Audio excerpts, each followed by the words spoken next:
ശക്തമായ കാറ്റിൽ നിർത്തിയിട്ടിരുന്ന ഓട്ടോറിക്ഷ തനിയെ റോഡിലേക്ക് ഇറങ്ങി. അപകടമൊഴിവായത് തലനാരിഴയ്ക്ക്. വണ്ടൂർ കുറ്റിയിലാണ് സംഭവം.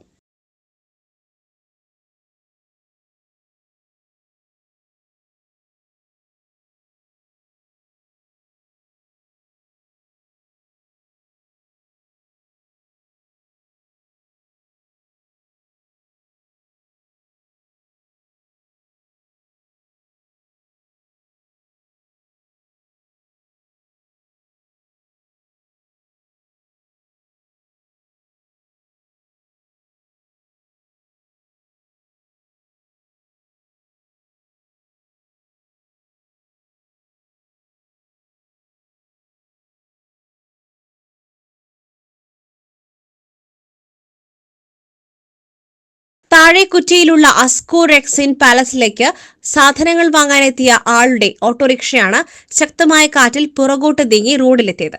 ഈ സമയം ഡ്രൈവർ കടയ്ക്കുള്ളിലായിരുന്നു. വൈകിട്ട് 3:10 സംഭവം. ഈ സമയം മറ്റ് വാഹനങ്ങൾ റോഡിലൂടെ കടന്നു പോയിരുന്നുവെങ്കിലും തലനാരിഴയ്ക്കാണ് അപകടം ഒഴിവായത്. ഓട്ടോറിക്ഷ പിറകോട്ട് നീങ്ങി റോഡിലെത്തിയതിന് ശേഷമാണ് ആളുകൾ കണ്ടത്. വേനൽ മഴയ്ക്കൊപ്പം ശക്തമായ കാറ്റാണ് മേഖലയിൽ വീശിയടിച്ചിരുന്നത്.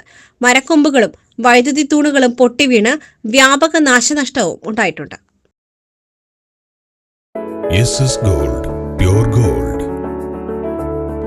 ഗ്രൂപ്പ് നിലമ്പൂർ.